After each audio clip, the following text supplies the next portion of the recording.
Hello students, ગયા લેક્ચરમાં આપણે વાત કરી કે કેટલાક પરિપથો ખૂબ જ જટિલ હોય છે અને આવા પરિપથોનો ઉકેલ આપણે ઓહમના નિયમની મદદથી કે અવરોધો અને વિદ્યુત કોષોના શ્રેણી કે સમાંતર જોડાણના નિયમોની મદદથી મેળવી શકતા નથી. આવા જટિલ પરિપથોના ઉકેલ માટે અમુક નિયમો તારવવામાં આવ્યા છે અને તેમાંથી કિર્ચોફના નિયમો ખૂબ જ અગત્યના છે. તો આજના લેક્ચરમાં આપણે કિર્ચોફના પ્રથમ નિયમ વિશે વાત કરીશું. એને આપણે કિર્ચોફનો પ્રથમ નિયમ અથવા કિર્ચોફનો જંકશનનો નિયમ અથવા કિર્ચોફના વિદ્યુત પ્રવાહના નિયમ તરીકે ઓળખીએ છીએ. તો કિર્ચોફનો પ્રથમ નિયમ શું કહે છે આપણને? તો કિર્ચોફનો પ્રથમ નિયમ આપણને બહુ સિમ્પલ વસ્તુ કહે છે. જંકશનમાં દાખલ થતો પ્રવાહ જંકશનમાં દાખલ થતો વિદ્યુત પ્રવાહ ઇઝ ઇક્વલ ટુ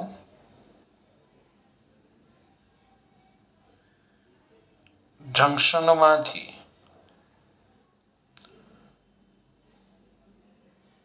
બહાર આવતો વિદ્યુત પ્રવાહ. ગયા લેક્ચરમાં આપણે જંકશન વિશે વાત કરી કે નેટવર્કમાં જે બિંદુ પાસે 3 કે 3 કરતાં વધારે વાહકો ભેગા થતા હોય તે બિંદુને આપણે જંકશન કહીએ છીએ. તો કિર્ચોફનો પ્રથમ નિયમ આપણને શું કહે છે? કિર્ચોફનો પ્રથમ નિયમ આપણને કહે છે કે જંકશનમાં દાખલ થતો વિદ્યુત પ્રવાહ ઇઝ ઇક્વલ ટુ જંકશનમાંથી બહાર આવતો વિદ્યુત પ્રવાહ. ચલો આપણે આ નિયમની સાબિતી જોઈએ. હું તમને અહીંયા કોઈ એક નેટવર્કનો જંકશન ઓને સમાવતો ભાગ દર્શાવું છું.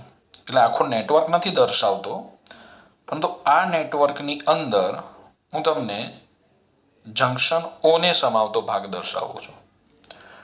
હવે તમે અહીંયા જોઈ શકો છો કે જંકશન ઓ પાસે કેટલા વાહકો ભેગા થાય છે? તો જંકશન ઓ પાસે 1 2 3 4 5 5 વાહકો ભેગા થાય છે. ધારો કે આ વાહકોમાંથી પસાર થતા વિદ્યુત પ્રવાહ અનુક્રમે I1, I2, I3, I4 અને I5 લીધા છે. અહીંયા મેં વિદ્યુત પ્રવાહની દિશા છે એ યાદચ્છિક લીધી છે, એટલે મને ગમે એ. કિર્ચોફના નિયમની દોસ્તો એ જ ખાસિયત છે, તમે વિદ્યુત પ્રવાહની દિશા મન ફાવે એ લઈ શકો છો તમારી રીતે. ઓકે, તો અહીંયા મેં તમને કોઈ એક નેટવર્કનો જંકશન ઓને સમાવતો ભાગ દર્શાવેલો છે. જંકશન ઓ પાસે 5 વાહકો ભેગા થાય છે અને આ વાહકોમાંથી પસાર થતા પ્રવાહ અનુક્રમે I1, I2, I3, I4 અને I5 છે. આપણે ધારી લઈએ કે ધારો કે ટી સમયમાં આ વાહકમાંથી પસાર થતા વિદ્યુત ભારો અનુક્રમે Q1, Q2, Q3, Q4, Q5 છે. હું અહીંયા લખું, ધારો કે ટી સમયમાં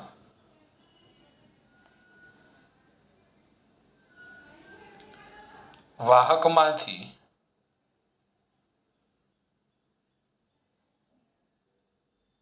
પસાર થતા વિદ્યુત ભારો અનુક્રમે Q1, Q2, Q3,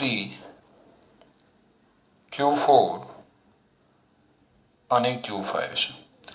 અને આ જે વિદ્યુત ભારો છે એ અનુક્રમે I1, I2, I3, I4, I5 પ્રવાહનું નિર્માણ કરે. તો આપણે અહીંયા શું લખી શકીએ? હું લખી શકું I1 is equal to Q1 by T. તો Q1 ઇઝ ઇક્વલ ટુ શું થશે? I1t. I2 is equal to Q2 by T. તો Q2 ઇઝ ઇક્વલ ટુ થશે I2t. એ જ રીતે આપણે I3 is equal two Q3t. તો Q3 is equal to I3t. I4 is equal to Q4 by T. તો Q4 is equal to I4 into T. I5 is equal to Q5 by T. તો Q5 is equal to I5 into T થશે. Okay, અહીંયા સુધી clear છે? હવે ધ્યાન આપો કે આપણે આ પ્રવાહોની દિશા પરથી કહી શકીએ કે ટી સમયમાં જંક્શનમાં આવતો વિદ્યુતભાર કયો છે. તો જંક્શનમાં આવતો વિદ્યુતભાર તમે જોઈ શકો છો પ્રવાહોની દિશા પરથી. જંક્શનમાં દાખલ થતો વિદ્યુતભાર અથવા જંક્શનમાં આવતો વિદ્યુતભાર.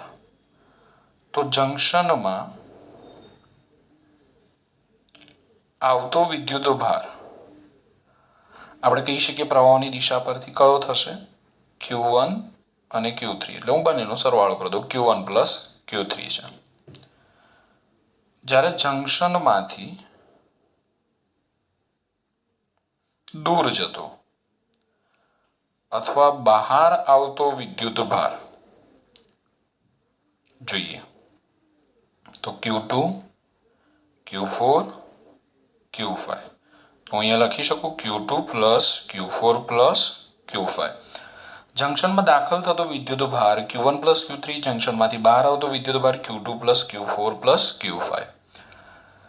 હવે વિદ્યુતભાર સંરક્ષણનો નિયમ આપણને એવું કહે છે કે કોઈ પણ બિંદુ પાસે વિદ્યુતભાર સંગ્રહ પામતો નથી, સ્વયં ઉદ્ભવતો નથી કે નાશ પામતો નથી. કોઈ પણ બિંદુ પાસે વિદ્યુતભાર સંગ્રહ પામતો નથી, સ્વયં ઉદ્ભવતો નથી કે નાશ પામતો નથી. એટલે કે વિદ્યુતભારનું સંરક્ષણ થાય છે. તો આપણે વિદ્યુતભાર સંરક્ષણના નિયમ મુજબ શું લખી શકીએ? તો અહીંયા વિદ્યુતભાર સંરક્ષણના નિયમ મુજબ 20 નિયમો હું શું લખી શકું કે જંક્શનમાં આવતો વિદ્યુતભાર ઇઝ ઇક્વલ ટુ જંક્શનમાંથી બહાર આવતો વિદ્યુતભાર. વિદ્યુતભાર સંરક્ષણના નિયમ અનુસાર વિદ્યુતભારનું સંરક્ષણ થાય છે. તો જેટલો વિદ્યુતભાર જંક્શનમાં દાખલ થાય છે એટલો જ વિદ્યુતભાર જંક્શનમાંથી બહાર આવે છે. કારણ કે કોઈ પણ બિંદુ પાસે વિદ્યુતભાર સંગ્રહ પામતો નથી, સ્વયં ઉદ્ભવતો નથી કે નાશ પામતો નથી.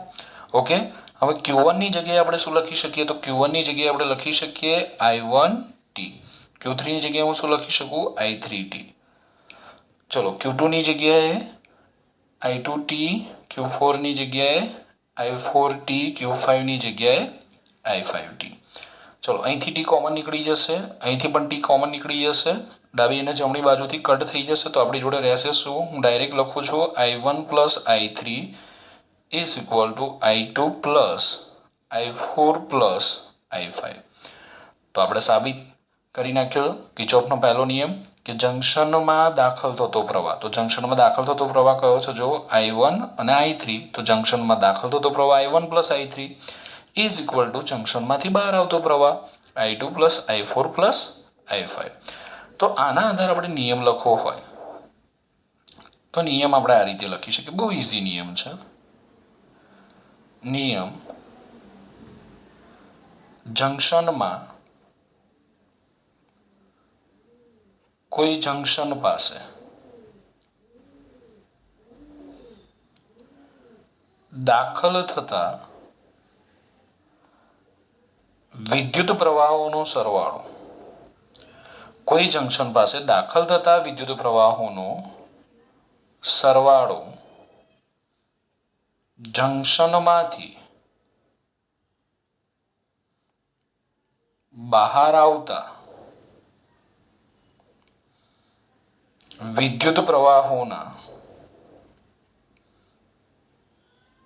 સરવાળા બરાબર હોય છે. ઓકે, એકદમ સિમ્પલ નિયમ. કોઈ જંક્શન પાસે દાખલ થતા વિદ્યુત પ્રવાહનો સરવાળો જંક્શનમાંથી બહાર આવતા વિદ્યુત પ્રવાહોના સરવાળા બરાબર હોય છે. હવે આ જે સમીકરણ છે એને હું કંઈક આ રીતે લખું I1 પ્લસ I3. I2 ને આપણે જમણી બાજુથી ડાબી બાજુ લઈએ તો plus minus I2 plus minus I4 plus minus I5 is equal two 0. તો અહીંયા લખી શકું કે sigma I is equal two 0. તો આ જ નિયમને આપણે બીજી રીતે લખવો હોય તો કઈ રીતે લખી શકાય સમજો. આ જ નિયમને બંનેનો અર્થ એક સરખો જ થાય છે. આ નિયમને લખવો હોય તો લખી શકીએ કે જંકશન પાસે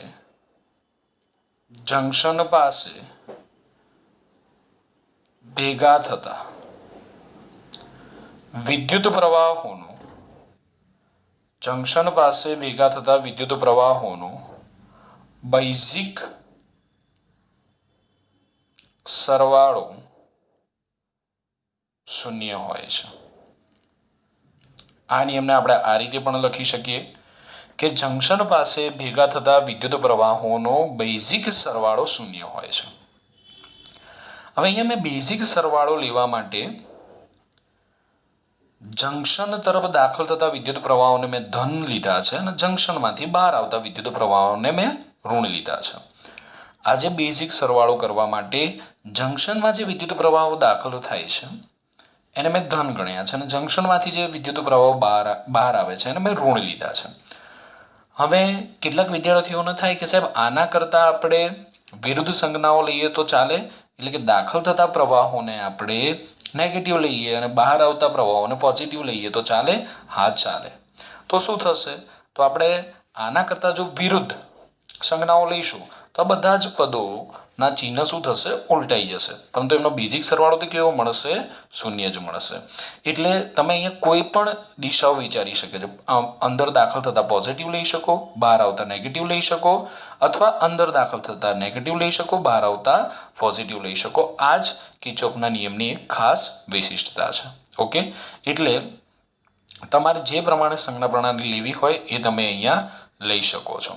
તો બે નિયમો તમારે ખાસ ધ્યાન રાખવાના છે કે પહેલો નિયમ, કોઈ જંકશન પાસે દાખલ થતા વિદ્યુત પ્રવાહનો સરવાળો જંકશનમાંથી બહાર આવતા વિદ્યુત પ્રવાહોના સરવાળા બરાબર હોય છે, અથવા જંકશન પાસે ભેગા થતા વિદ્યુત પ્રવાહનો બેઝિક સરવાળો શૂન્ય હોય છે. પરંતુ આપણો કિર્ચોફનો પહેલો નિયમ જ્યારે ઉપયોગ કરવાનો આવશે ત્યારે આપણે એટલું જ યાદ રાખીશું કે જંકશનમાં દાખલ થતો વિદ્યુત પ્રવાહ ઇઝ ઇક્વલ ટુ જંકશનમાંથી બહાર આવતો વિદ્યુત પ્રવાહ. એક વસ્તુ ખાસ MCQ માટે નોંધી લો કે કિર્ચોફનો પહેલો નિયમ એ કયા નિયમની રજૂઆત કરે છે? તો આ નિયમ વિદ્યુત ભાર સંરક્ષણના નિયમની, આ જે નિયમ છે એ વિદ્યુત ભાર સંરક્ષણના નિયમની રજૂઆત કરે છે. કિર્ચોફનો પહેલો નિયમ MCQમાં પૂછી શકાય. કિર્ચોફનો પહેલો નિયમ એ વિદ્યુત ભાર સંરક્ષણના નિયમની રજૂઆત કરે છે. ઓકે, હવે આપણે કેટલાક ઉદાહરણ દ્વારા સમજીએ કિર્ચોફના પહેલા નિયમને. ચલો, પહેલું ઉદાહરણ હું લઉં છું અહીંયા. મેં અહીંયા કોઈ એક નેટવર્કનો ભાગ દર્શાવેલો છે. ચલો, આ શાખામાંથી I1 is equal to 2 ampere પ્રવાહ આવે છે. આ શાખામાંથી I2 is equal two 3 ampere પ્રવાહ આવે છે. તો મારે I3 બરાબર કેટલા હોય એ શોધવા છે. કોઈ કહી શકે કે I3 બરાબર કેટલા હશે? તો આપણે O પાસે કિર્ચોફનો પહેલો નિયમ, જંકશન પાસે કિર્ચોફના પહેલા નિયમનો ઉપયોગ કરીએ તો કિર્ચોફનો પહેલો નિયમ આપણને શું કહે છે? દાખલ થતો પ્રવાહ ઇઝ ઇક્વલ ટુ બહાર આવતો પ્રવાહ. તો દાખલ થતો પ્રવાહ I1 plus I2 is equal two બહાર આવતો પ્રવાહ કેટલો થયો? I3. તો I1 કેટલા? 2 એમ્પિયર. I2 કેટલા? 3 એમ્પિયર. તો I3 કેટલા મળશે? તો આપણને મળશે I3 બરાબર 5 એમ્પિયર. આટલો સિમ્પલ નિયમ છે કિર્ચોફનો પહેલો નિયમ. તો યાદ રહેશે, દાખલ થતો પ્રવાહ ઇઝ ઇક્વલ ટુ બહાર આવતો પ્રવાહ. બીજું એક ઉદાહરણ આપણે લઈએ. તમારે જાતે વિચારવાનું છે વિડીયોને સ્ટોપ કરીને. ચલો, આ આકૃતિ લઈએ.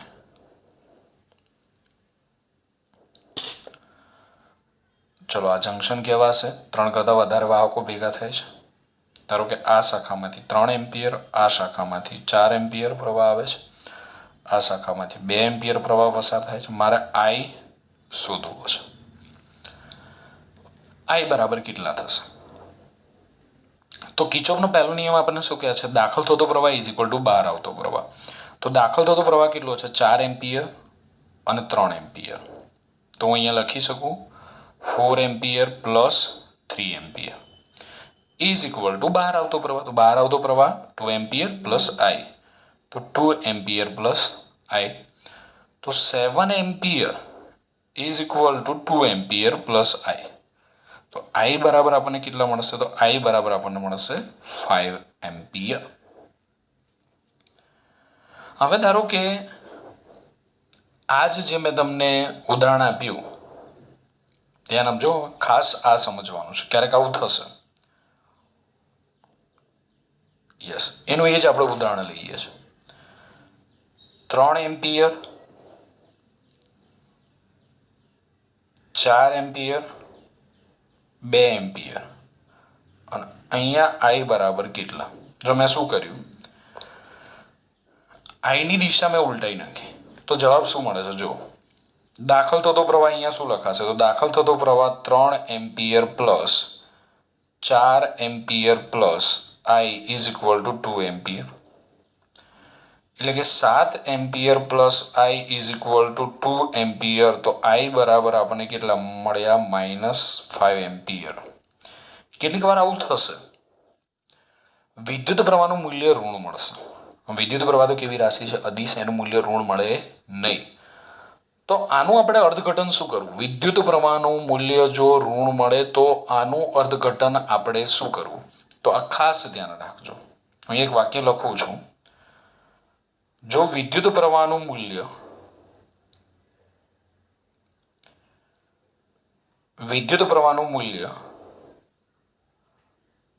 ઋણ મળે તો આપણે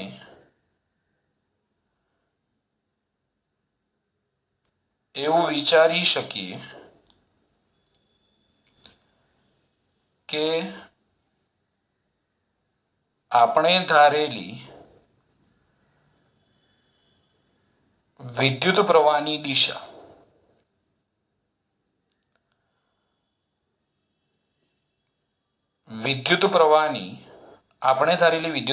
દિશા વિદ્યુત પ્રવાહની સાચી દિશા કરતા વિરુદ્ધ છે. યસ, જો વિદ્યુત પ્રવાહનું મૂલ્ય ઋણ મળે તો આપણે એવું વિચારી શકીએ કે આપણે ધારેલી વિદ્યુત પ્રવાહની દિશા વિદ્યુત પ્રવાહની સાચી દિશા કરતા વિરુદ્ધ છે. એટલે એકચ્યુઅલી વિદ્યુત પ્રવાહની દિશા ઉપરની તરફ નહીં, પરંતુ ક્યાં હોવી જોઈએ? નીચેની તરફ.